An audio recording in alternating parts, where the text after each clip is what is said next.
Assalamualaikum warahmatullahi wabarakatuh. Jumpa lagi kita dalam kuliah Manajemen Teknologi Produksi Udang, di mana pada hari ini kita akan membahas satu pokok bahasan, yaitu manajemen pakan pada budidaya udang.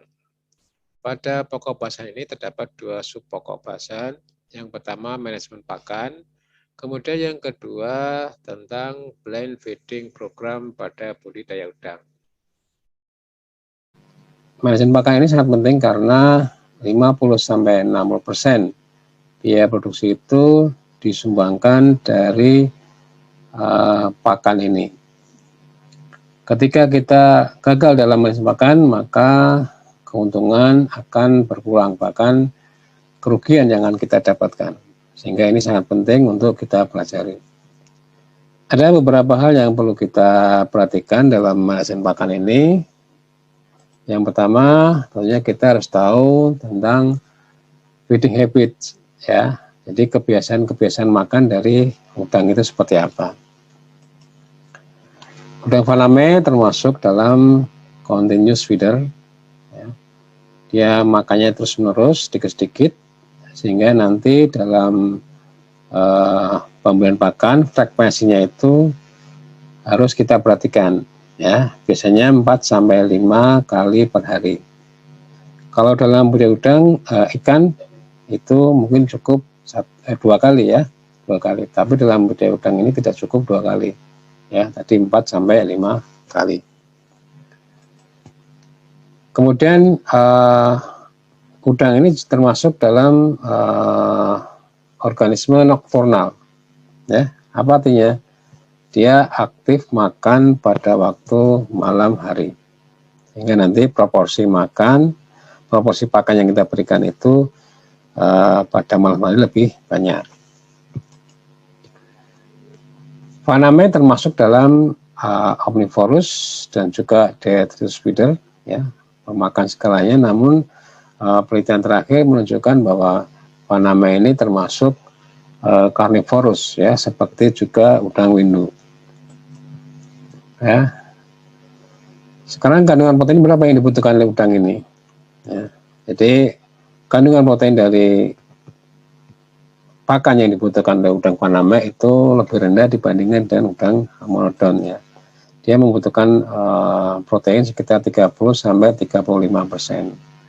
Ketika dikasih protein yang lebih dari itu pertumbuhannya tidak menunjukkan lebih baik, sehingga angka 30-35% ini dianggap sebagai kandungan protein yang cukup bagi udang faname, ya. Jadi kalau di monodon itu sekitar 40%.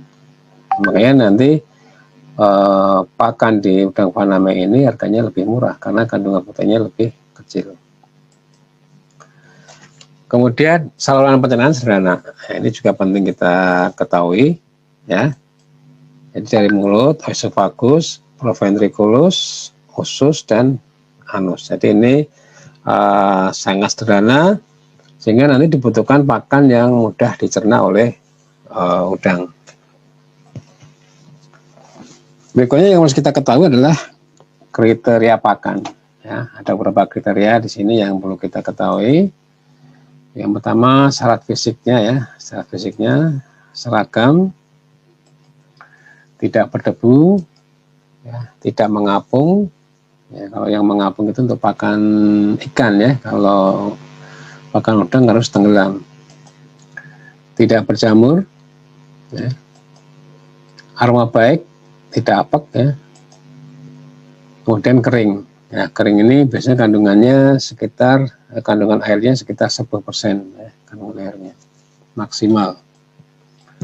Kemudian yang kedua adalah stabilitas dalam airnya. Ini penting karena tadi udang faname ini atau udang yang lainnya termasuk continuous feeder, ya, dia makan terus-menerus sedikit-sedikit, gitu, ya. Jadi perlu adanya stabilitas pakan yang baik. Berapa stabilitasnya? Biasanya pakan yang baik itu tahan 2-3 jam, ya, 2-3 jam, sehingga memberikan kesempatan kepada udang untuk bisa memanfaatkan pakan yang cukup, ya. Kalau stabilitas rendahnya Bagaimana ya kalau stabilitas rendah pakannya poros juga limbah organik. Nah, sebaliknya kalau stabilitasnya tinggi sulit dicerna. Nah, jadi dia harus pas ya 2-3 jam ya. Nah, biasanya ini tergantung dari bendernya ya, perkatnya. Semakin banyak bendernya, semakin banyak lama tahan di air. Ketiga adalah daya rangsang attractability-nya. Ya, ini penting. Ya, daya rangsang kuat, pakan akan cepat dikonsumsi. Ya. Biasanya pakan udang itu ditambahkan di sana dengan minyak cumi ya, minyak cumi atau minyak ikan yang memiliki bau yang sangat kuat. Gitu. Ada beberapa faktor yang menyebabkan menurunnya nafsu makan pada udang. Nah, yang pertama tentunya kualitas air ya, kualitas air yang jelek ya, kualitas lingkungan yang jelek. Apa saja misalnya amonia HDO rendah, kemudian amonia tinggi, pH yang tinggi lebih dari 8,5, juga fluktuasi yang lebih dari 0,5 ya, fluktuasi pH. Kemudian adanya fitoplankton yang mati, die off, mati massal. Ya, kalau fitoplankton mati massal, tentunya oksigen juga akan turun. Ya, akibatnya udang tidak mau makan nanti. Kedua, cuaca. Ya. Nah, cuaca ini penting. Kenapa? Ya, karena udang ini termasuk dalam poikiloterm. Artinya suhu tubuhnya dipengaruhi suhu lingkungan. Ya. Ketika suhu lingkungannya turun, maka suhu tubuhnya akan turun. Suhu tubuh udang turun. Ketika suhu tubuh udang turun, maka metabolisme juga akan turun. Sehingga akan berimbas pada menurunnya nafsu makan udang. Jadi pada suhu kurang dari 26 derajat ini sudah menunjukkan efek yang jelas penurunan nafsu makan pada udang. Begitu juga ketika suhu lebih dari 33 derajat juga penurunan nafsu makan terjadi di situ. Kemudian dasar tambak kotor ya. Tentunya kalau dasar tambak kotor, udang tidak nyaman makan di sana sehingga nafsu makannya juga akan turun. Ya. Atraktannya kurang baik ya, atraktannya kurang baik. Nah, kemudian juga ketika terjadi molting massal.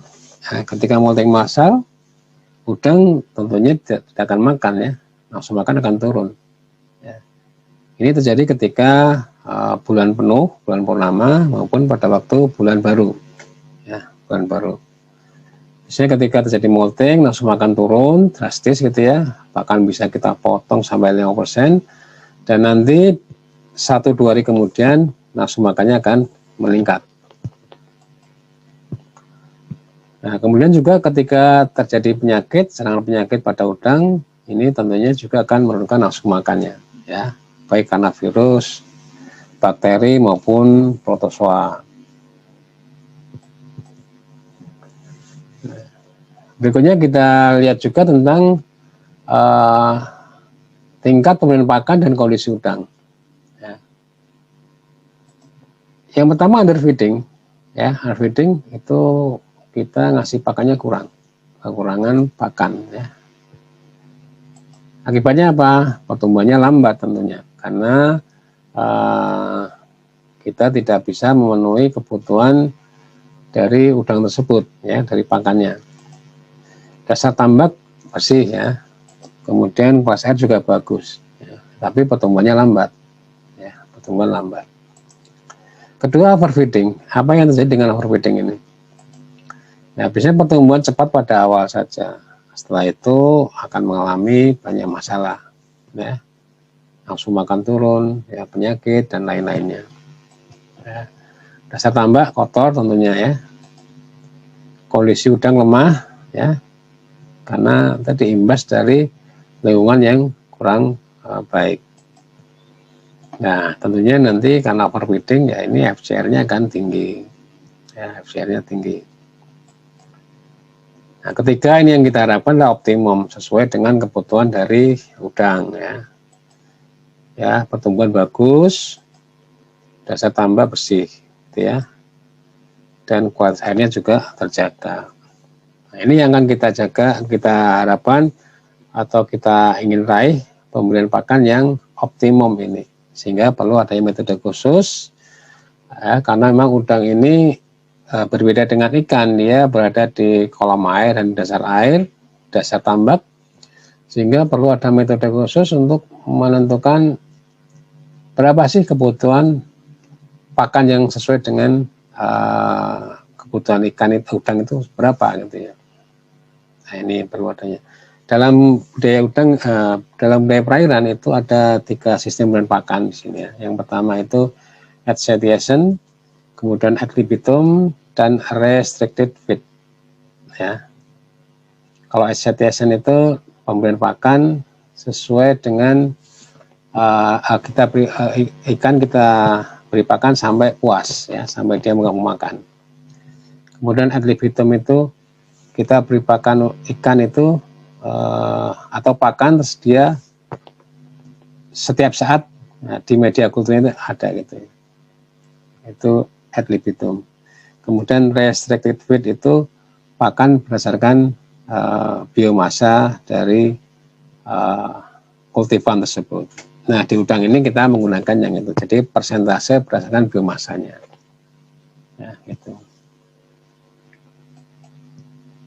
Nah, ini feeding program ya. Kita ke feeding program. Sekarang setelah kita mengetahui beberapa teori dasar tadi, kita akan mencoba membuat feeding program. Ya. Dalam feeding program ini, dalam budaya udang ada 2. Yang pertama, blend feeding program. Dan yang kedua adalah demand feeding program. Ya. Ada 2 ini, blend feeding program dan demand feeding program. Blend feeding program apa? Ya. Jadi program pakan pada bulan pertama. Jadi ketika kita tebar sampai 1 bulan ya menjelang sampling itu kita menggunakan blend feeding program. Ya, program pakan buta. Ya. Skor pakan di Ancol tidak diperhitungkan. Ya, pokoknya habis tidak habis ya kita kasihkan. Ya, selama 1 bulan itu. Tujuannya untuk pengenalan pelet pada pos larva salah satunya. Ya, jadi kita tetap kasihkan saja supaya benur ya pos larva udang itu terbiasa dengan pelet sebagai pakannya. Kemudian juga untuk stabilitas plankton ya. Jadi meskipun dia tidak dimakan oleh udang, tetap berfungsi untuk menjaga supaya plankton tetap tumbuh. Ya. Untuk anco kapan dipasang? Biasanya di anco itu dipasang mulai 15 sampai 20 hari setelah kita tebar. Ini fungsinya untuk membiasakan udang itu ke anco. Jadi kita biasakan sehingga nanti ketika umur 30 hari ke atas, ketika kita sudah waktu cek anco, udang sudah terbiasa masuk ke anco ketika jam pakan. Ini contoh blend feeding program ya yang bisa kita gunakan untuk 100.000 ekor ya. Dan untuk penyusunan blend feeding program ini Anda bisa menyimak video yang telah kami buat sebelumnya tentang pembuatan blend feeding program untuk budaya udang ini. Nah, ini contoh blend feeding program kita susun selama 30 hari ya, 30 hari. Ya, ini habis tidak habis ya kita kasihkan ya. Nanti setelah umur 30 hari atau waktu kita sampling, ya baru kita evaluasi apakah targetnya baik pertumbuhan maupun SR itu tercapai atau tidak. Yang kedua adalah demand feeding program, yaitu program pakan sesuai dengan kebutuhan dari udang itu sendiri. Demand feeding program ini dilakukan pada bulan kedua sampai panen. Ya. Pakan sesuai dengan kebutuhan udang. Bagaimana kita bisa mengetahui kebutuhan udang? Ya berdasarkan dengan cek anco, ya, cek anco. Jika pakan di anco habis, maka ditambah, dan jika sisa dikurangi. Ya, jadi ini harus kita pantau, kita monitoring terus. Setelah kita berikan pakan ya, kita pantau terus apakah habis atau tidak ya. Nah, ini ada beberapa perhitungan atau formula yang perlu kita ketahui dalam menentukan berapa pakan yang harus diberikan untuk udang ya. Ini ada rumusnya, FR itu ya, feeding rate dalam persen itu pakan per hari dibagi dengan biomasa udang yang ada di tambak dikali 100% ya. Dari rumus ini bisa kita turunkan ya, pakan per hari sama dengan FR dikali biomasa ya. Sedangkan biomasa sendiri itu merupakan perkalian antara berat rata-rata ABW dikali jumlah udang yang ada di dalam tambak itu ya. Nah, bagaimana kita menentukan jumlah pakan yang sesuai dengan kebutuhan udang? Untuk pendudukan awal ya, kita harus estimasi dulu ya, populasi berapa, kemudian berat udang rata-rata, ini mau sampling, dan feeding rate-nya. Feeding rate ini berdasarkan tabel sesuai dengan berat udangnya. Ya, semakin besar udang, feeding rate-nya semakin kecil. Nah, ini harus kita tahu ya. Karena dari poin-poin ini nanti bisa kita tentukan pakan perharinya ya. Pakan per hari sama dengan FR dikali biomasa ya. FR ini ya berdasarkan berat udang, biomasa ini perkalian dari berat udang dan populasi udang yang ada di tambak kita, sehingga nanti akan ditentukan pakan per harinya ya. Setelah kita tentukan pakan per harinya, baru kita cross check apakah pakan per hari ini sesuai atau enggak, sesuai dengan estimasi kita atau enggak ya. Kita cek kanco ya, ketika cek kanco ternyata pakannya itu sisa, maka harus kita kurangi ya, pakan kita kurangi ya, kita kurangi sampai habis gitu ya, skor di anco, dan ini merupakan pakan yang telah disesuaikan ya pakannya. Nah, bagaimana jika pakannya itu ternyata habis ya, pakan habis, maka ini perlu kita tambah karena kemungkinan masih kurang ya kebutuhan pakannya ya. Kurang ini mungkin ketika kita mengestimasi populasi itu kurang ya. Misalnya harusnya populasinya 95%, ternyata kita estimasi 90% ya. Bisa jadi seperti itu. Sehingga harus kita tambah dulu. Jadi dalam hal ini kita memang masih mengira ya, namanya estimasi bisa benar bisa salah. Jadi kita lakukan observasi terus ya. Kemudian pakan ditambah ya. Dan ini nanti sampai di anconya itu sesuai dengan kebutuhan udang. Nah, inilah pakan yang per hari yang kita sesuaikan ya. Pakan yang benar gitu ya, yang sesuai. Dan sekali lagi ini merupakan pendekatan ya, pendekatan untuk menentukan kebutuhan pakan per hari yang diperlukan oleh udang. Itu ya. Nah, di sini ada penjelasan tadi tentang feeding rate ya. Feeding rate ditentukan dari ukuran udang tadi ya. Semakin besar ukuran udang, semakin kecil feeding rate-nya.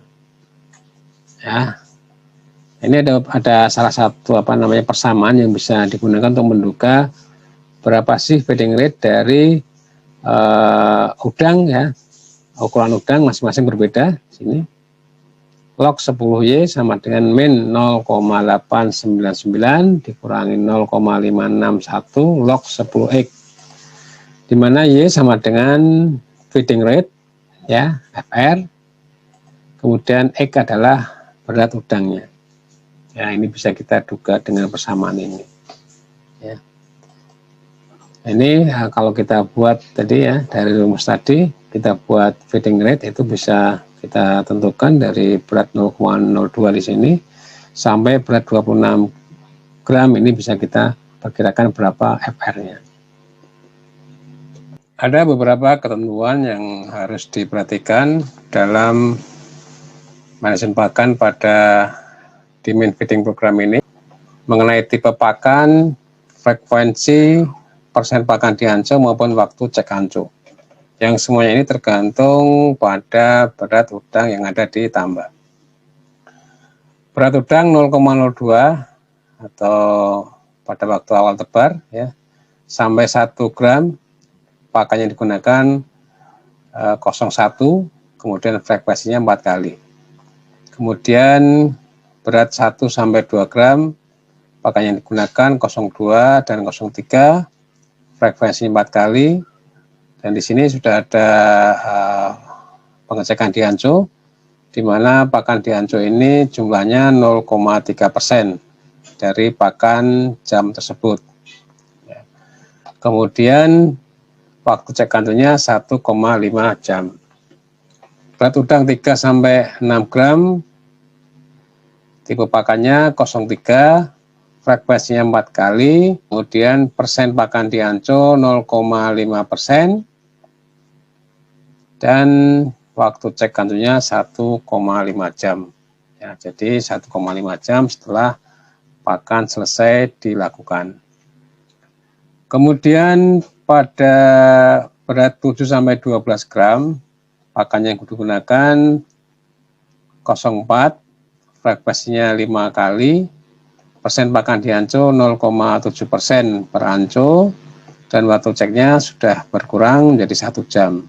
Ya, sedangkan berat udang lebih dari 12 gram, tipe pakannya 0,04, ya, frekuensinya 5 kali, dan persen pakan dianco 0,9%, di mana waktu cek kanconya masih tetap sama 1 jam.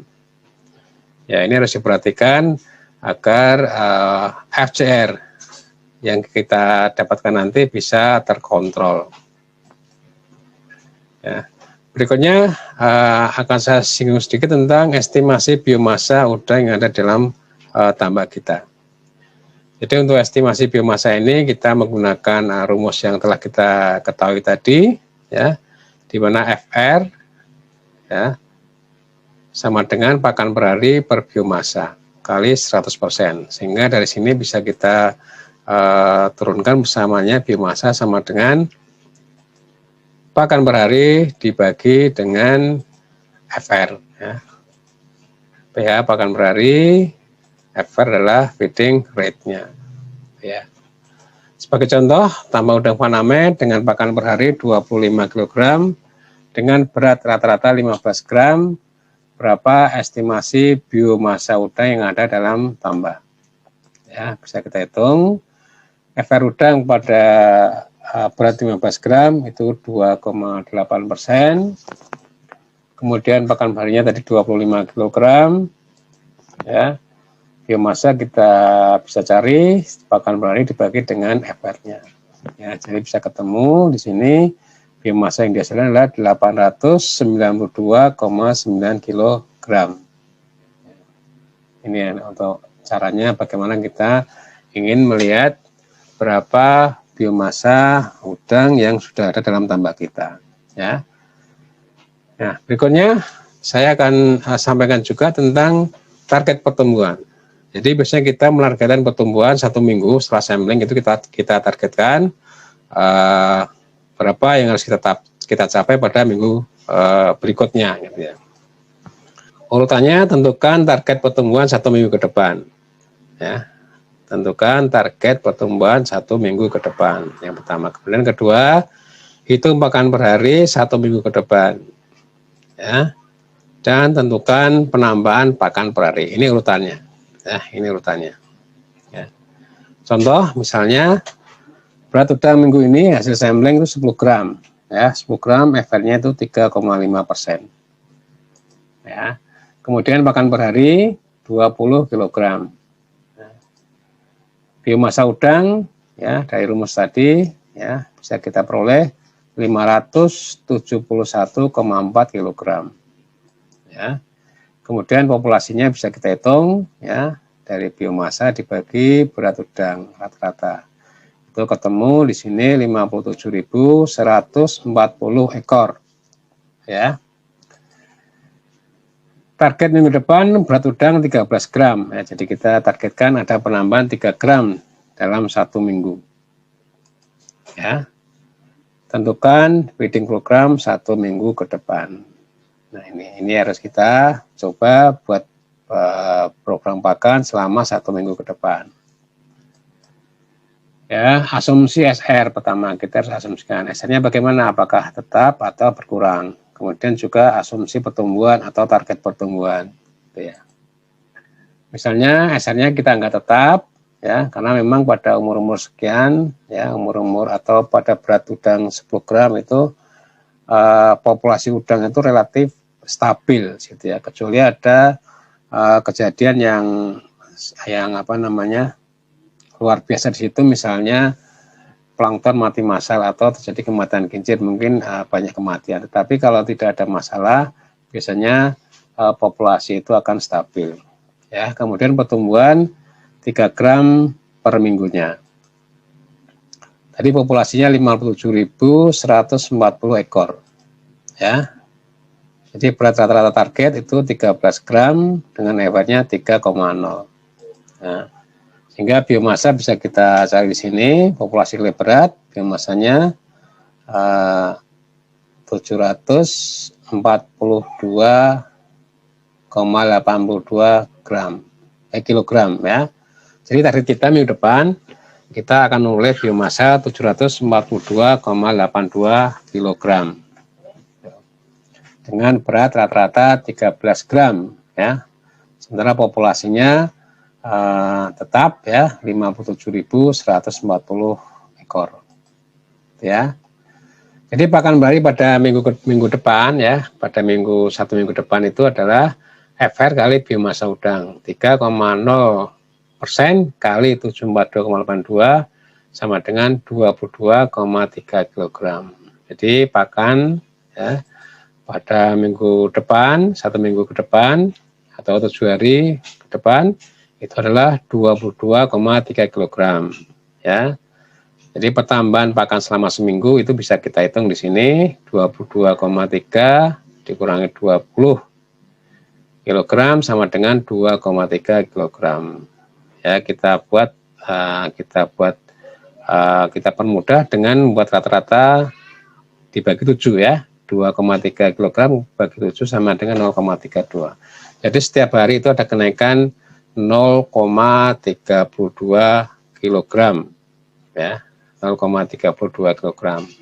Dan ini kita susun pakan per harinya. Hari pertama, jadi setelah sampling hari pertama, hari berikutnya 20,32, hari kedua 20,64, hari ketiga 20,96 kg, hari keempat 21,28 kg, hari kelima 21,60 kg, hari keenam 21,92 kg, dan hari ketujuh 22,24 kg.